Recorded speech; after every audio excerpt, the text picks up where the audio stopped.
ஆண்டவராக இயேசு கிறிஸ்துவின் நாமத்தில் என் அன்பின் வாழ்த்துக்கள்.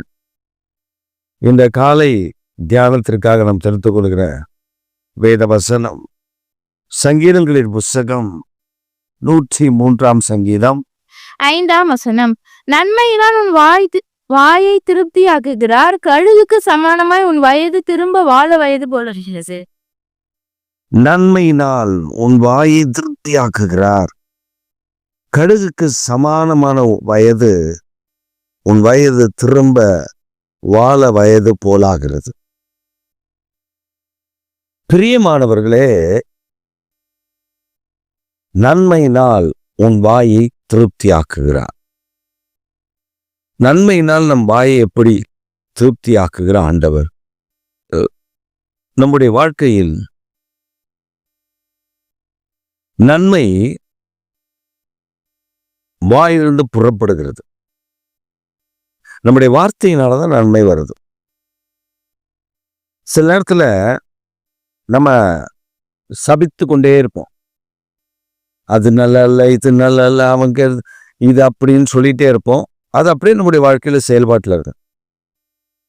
பாசிட்டிவ் வார்த்தைகள் பாசிட்டிவா இருக்காது, நெகட்டிவாவே பேசிட்டு இருப்பாங்க. ஒரு மனிதன் அப்படிதான் சொன்னாராம்.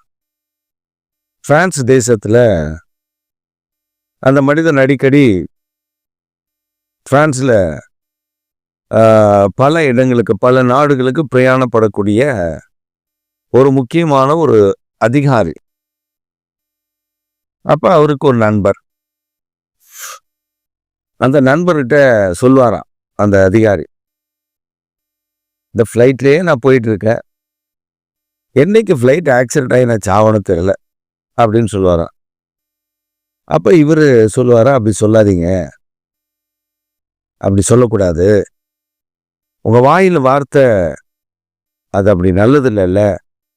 அவர் சொல்லுவாராம், ஆமா அது நல்லது இல்லைதான், நான் ஃப்ளைட்டே தான் போயிட்டு இருக்கேன், அது எப்போ வெடிக்க போதோ தெரில அப்படின்னு சொல்லுவாராம். ஒரு முறை அவர் ஜெர்மனி போகும்போது ஃப்ளைட் ஆக்சிடென்ட்ல மரித்து போனார். அப்ப நம்முடைய வாழ்க்கையில நம்முடைய நாவு இருக்குல்ல, வாயில் இருக்கிற நாவு சாதாரணமானதல்ல. ஜீவனும் மரணத்திற்கும் அதிகாரம் நாவில் இருக்கு, நாவின் அதிகாரத்தில் இருக்கு. அப்ப ஆண்டவர் நமக்கு தரக்கூடிய ஒரு பெரிய கிருபை என்னன்னா, முதல்ல உன் வாயை நன்மையினால் திருப்தியாக்கி, உன் வாயிலிருந்து புறப்படுகிற வார்த்தை நல்லதா வரும். ஆமா, உன் வாயிலிருந்து புறப்படுகிற வார்த்தை நன்மையா இருக்கும். அவன் நல்லா இருக்கா, இவன் நல்லா இருக்கா, நான் ஆண்டவர் உண்மையா தேடுறேன், எனக்கு மட்டும்தான் இப்படி நடக்குது அப்படின்னு புலம்புறோம்ல, அதை நன்மையா மாற்றி கொடுப்பார். அதை எப்படி சொல்லுவோன்னா, சரி ஆண்டவர் எனக்கு நல்லவர், யாருக்கு என்ன இருந்தானே எனக்கு என் ஆண்டவர் நல்லவர், Lord is so good for me, அவர் நல்லவர், அவர் நல்லவர். சொல்லி பாருங்க, சொல்லி பாருங்க, கர்த்தர் நமக்கு நல்லவராகவே இருப்பார். சரியா? ஆண்டவர் நமக்கு ரொம்ப நல்லவரா இருப்பார். நம்ம வாழ்க்கையில நன்மை வாயில இல்லாததுனாலதான் பல குழப்படிகள், ஒரே புலம்பல், காலையில எழும்புறதுல இருந்து நைட்டு படுக்கிற வரலும் புலம்பல் புலம்பல் புலம்பல் புலம்பல் புலம்பல் புலம்பல் புலம்பல், அடுத்த நாள் காலையில அப்படி. அப்ப கர்த்தர் நம்ம கிட்ட எப்ப கிரியை செய்வாரு? வாய நன்மையினால் திருப்தி ஆக்குகிற கர்த்தர். இந்த வாய நல்லா நல்லதா, வார்த்தைகள் நல்லதா. சிலருக்கு பாருங்க, வாங்குறதெல்லாம் வாங்கிடுவாங்க, கடன் வாங்குறதெல்லாம் வாங்கிடுவாங்க, என்னென்ன பண்ணக்கூடாது அதெல்லாம் பண்ணிடுவாங்க. பண்ணிட்டு அவரை தான் நான் நம்பினேன், அவரை தான் நான் நோக்கி பார்த்தேன், இப்ப என்னை இவ்வளோ இக்கட்ல கொண்டு வந்து விட்டு வச்சுக்கிறாரு. யாரு? ஆண்டவராக இயேசு கிறிஸ்து. சிலர் என்கிட்ட இப்படி சொன்னப்ப நான் அவங்ககிட்ட கேட்டிருக்கேன், கடன் வாங்க சொன்னது யாரு? இல்ல கடன் வாங்கலான்னு இருக்குது அப்படின்னு. நான் சொன்னேன், நீ கடன் கொடுப்பாய், கடன் வாங்காதிருப்பாய் தானே இருக்கு. நீங்க ஏன் கடன் வாங்குனீங்க? ஒருத்தர் தன்னுடைய வேலை அரசாங்க வேலை. அப்ப அந்த நாட்கள்ல இருந்த ஆட்சி, அந்த ஆட்சி அதிகாரத்தில் இருக்கக்கூடிய ஒரு முக்கியமான அமைச்சர், அவர் பிஏ போய் பார்த்த உடனே அந்த பிஏ என்ன சொன்னார்னா, தம்பி நீங்க ஊனமுற்றோர், 2 லட்சம் கொடுங்க உங்களுக்காக, 2 லட்சம் கொடுங்க, நான் வேலை வாங்கி தந்துடுறேன். நீங்க 2 லட்சம் என்கிட்ட கொடுக்க வேணாம், அந்த ஜட்ஜு இருக்காரு பாருங்க, அந்த ஜட்ஜுக்கிட்ட கொடுத்துட்டா அவர் ஒரு ஐஏஎஸ் ஆஃபீஸர் இருக்கார், அவர்கிட்ட கொடுத்துருவாரு. அந்த ஐஏஎஸ் ஆஃபீஸர் எனக்கு கொடுத்துருவாரு, நான் அண்ணன்கிட்ட கொடுத்துருவேன். எத்தனை கை மாறுது? 3 கை மாறுது. அப்ப இவர் சொன்னார், ஃபர்ஸ்ட் ஜோ பண்ணிக்கோங்க, எனக்கு கவர்மெண்ட் வேலை கிடைச்சிரும், கிடைச்சிருச்சுன்னா ஐயோ அவ்வளோதான், எல்லாமே மாறிடும், என் பிரச்சனைகள்லாம் மாறிடும், நான் பார்த்துக்கலாம் அப்படின்ட்டு நான் சொன்னேன், பிரதர் உங்களுக்கு எக்ஸாம் எழுதுங்க, அதில் ஆண்டவர் உங்களுக்கு கொடுக்க வேண்டிய வேலையை நேர்த்தியாக கொடுப்பார், இதே மாதிரி லஞ்சம் கொடுத்து வாங்காதீங்க. கேட்கவே இல்லை.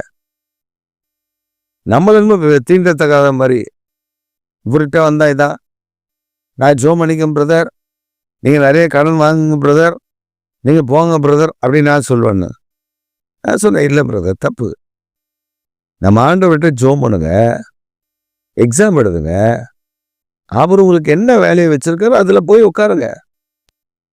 இல்லை பாஸ்டர், அப்புறம் எவன் ஐடியா கொடுத்துருக்கான், பாண்டிச்சேரி பிரஜையா இருக்க நீ தமிழ்நாடு பிரஜையா மாறுங்க, அப்போதான் உனக்கு வேலையில் முன்னுரிமை. உடனே இங்கே இருந்த ஆதார் கார்டு, இங்கே இருந்த ரேஷன் கார்டு, இங்கே இருந்த எலெக்ஷன் ஐடி எல்லாத்தையும் டெலீட் பண்ணி தமிழ்நாட்டில் போய் ஒரு அட்ரஸ் எடுத்து அங்கே ஒரு வாடகைக்கு எடுத்து அங்கே போய் அங்கே இருக்கிற வீட்டு வாடகை கொடுத்த ஓனர்கிட்ட காசை கொடுத்து, இந்த மாதிரி ஆர்ஐ வந்தாருன்னா, விவோ வந்தாருன்னா நான் இங்கே தான் இருக்கேன்னு சொல்லுங்கள், நான் இருக்கும்போது வந்துட்டாங்கன்னா பிரச்சனை இல்லை, இல்லாதப்போ வந்துட்டாங்கன்னா இந்த இப்போ தான் வெளில போயிருக்காரு வந்துடுவாருன்னு சொல்லுங்கள், எனக்கு ஃபோனை போடுங்க, நான் உடனே வந்துடுறேன். இப்படியே ஓடிட்டுருச்சு, நாட்கள் போச்சு.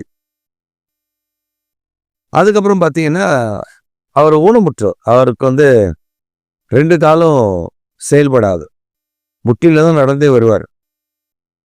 அப்போ அவர் இங்கேருந்து சென்னை போகணுன்னா அவருடைய 2 வீலரில் தான் போவார், எவ்வளோ தூரம்னாலும் போயிட்டு வந்துடுவார், சேலம் போவார், சென்னை போவார், 2 வீலர்லேயே போயிட்டு வருவார். அப்போ சென்னைக்கு துணியெல்லாம் எடுத்துகிட்டு போய் அங்கே ரூம் போட்டு தங்கி அங்கே போய் அதிகாரியை பார்த்து, தம்பி உங்கள் ஃபைல் தான் உள்ளே போகுது, உங்கள் ஃபைல் தான் போகுது, நீங்கள் கவலையே படாதீங்க, ஆட்சி மாற்றம் வந்தால் கூட உங்களை ஒன்றுமே பண்ண முடியாது, ஏன்னா ஃபைல் எல்லாம் அவர் கையெழுத்து போட்டு உள்ளே அனுப்பிடுவார், டேபிளுக்கு போகுது. இப்போ எங்கே இருக்குது அது, இந்த டேபிளுக்கு வந்துடும், என்ன கொஞ்சம் காசு குறையுது, உங்களுக்குன்றதுனால நம்ம பார்த்து தான் செய்கிறோம், இருந்தாலும் ஒன்று இவர் அப்படியா எவ்வளோ ஐயா குறையுது, இன்னும் 2 லட்சம் குறையுது. இப்படி அந்த நபர்கிட்ட 25 லட்சம் வாங்கியிருக்கானு, அவன் மாற்றி. அப்போ இவர் கொடுக்கும் போதெல்லாம் எவிடன்ஸ் என்னன்னா, ஒரு ஜட்ஜு, ஒரு ஐஏஎஸ் ஆஃபீஸரு, இன்னொரு அதிகாரி, இவங்கக்கிட்ட தான் போயிருக்கு. அப்புறம் சொல்லிட்டாங்க, ஃபைல் போயிடுச்சு தம்பி, ஃபைல் போயிடுச்சு, இனி ஐயா கையெழுத்து போட்டு உங்களுக்கு ஆர்டர் வந்துடும், அவ்வளோதான். நம்ம சொன்னதை கேட்கல, வந்தார் ஒரே புலம்பல், இவ்வளோ காசு செலவு பண்ணியிருக்கேன், எனக்கு இன்னும் ஆர்டர் வரல, எப்படி ஆர்டர் வரும், உன்னை ஊரை சுற்றி கடன் வாங்கி நீ வாழாதபடி உன்னை அழிக்கத்தானே அவன் வாங்கியிருக்கான் பணமெல்லாம். அப்போ கர்த்தர் சொல்றதை கேட்கறது இல்லை. நன்மையானதை யோசிக்கிறது இல்லை, நன்மையானதை பேசுறது இல்லை. போய் தீமையாவே பேசி ஷாட்ல பூந்து பணக்காரன் ஆயிடலாம். ஒன்றும் இல்லை, ஆட்சி மாற்றம் ஆச்சு, அந்த கையெழுத்து போடுவேன்னார அவர் கட்சியிலே இடம் கிடையாது, தூக்கி போட்டாங்க வெளில. அப்புறம் என்ன பண்ணுறது ஒன்றும் புரியல. மண்டையை பிச்சு உட்காந்துருக்கான், மண்டை பிச்சுட்டு உட்காந்துருக்கான். அப்போ இவர்கிட்ட கேட்டப்ப ஏசப்பா கிட்ட நான் கேட்டேன், அவர் எனக்கு செய்யலை அப்படின்னு சர்ச்சுக்கு வரதை நிறுத்திக்கூடாது. ஏசப்பா கிட்ட நான் கேட்டேன், எனக்கு அவர் செய்யலை. அப்பதான் எனக்கு புரிஞ்சது, உன் வாயை நன்மையினால் ஆண்டவர் திருப்தி ஆக்குவார். நீ புலம்புறதை விட்டாதான் அது திருப்தி ஆகும். அவர் திருப்தி ஆக்கும்போது எதிரமா நடக்கும், உன் வயது கழுகுடைய வயது போல திரும்பவும் வாழ வயதாகும்.